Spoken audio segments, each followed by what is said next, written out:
मी doctor Appasaheb ओंकारराव Kadam, गाव माझं धानोरा आहे. माजी जिल्हा परिषद सभापती आहे मी गेले 2.5 वर्ष झालेले माझ्या हिवरेगाव शहरामध्ये 327 गट नंबर आहे. त्याच्यामधून 222 राज्यमार्ग गेलेला आहे आणि त्या राज्यमार्गामध्ये माझी व माझ्या चुलत भावाची जमीन गेलेली. तर माझ्या चुलत भावाने ती जमीन नसताना ती रजिस्ट्री केली आणि रजिस्ट्री करून ह्या इथं तहसीलदार मॅडमनं त्याचा फेरसुद्धा घेतला सरकारी जमिनीचा.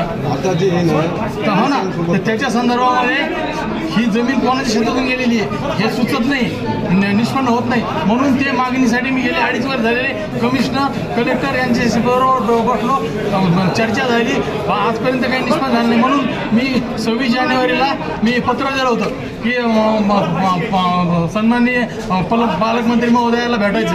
तर पोलिसना मला 26 जानेवारी आत्मदानाचा इशारा होता. तर त्यांनी मला समजूत घातली आणि म्हणले भेट घेऊन देतो आणि 26 जानेवारीला भेटसुद्धा होऊ दिली नाही. आणि नंतर म्हणजे 1 तारखेला आज आलो तर मी तिथे चर्चा करायला लागलो तर FPSI मला धक्काबुक्की करून बाहेर काढलं आणि भेटन नाही तर नाही भेटन अशा शायराची भाषा केली. माझं मत असं आहे की शेतकऱ्याच्या जमीन तुम्ही 1972ला घेतल्या, पैसा तर दिला नाही पण त्यांचे भांडणं लावून दिले आणि त्या कोणा शेतातून गेल्या हे काही निष्पन्न होत नाही. माझी विनंती आहे सरकारला की ज्यांच्या जमीन 1972ला घेतलेले त्यांच्या किमान ते सातबाराहून कमी करण्यात द्यावं की जेणेकरून त्यांच्या भावात आपसमध्ये झगडे होणार नाही आणि त्याला ते वैती करायला सोपं पडतं. आणि हे जर नाही केलं तर आता संबंधित पोलीस मला म्हणलेले भेट घालून देतो, जर नाही भेट घेऊन झालं तर मी आता कार्यक्रम संपल्यानंतर त्यांच्या गाडीच्या समोर उभं राहून फाशी घेणार आहे.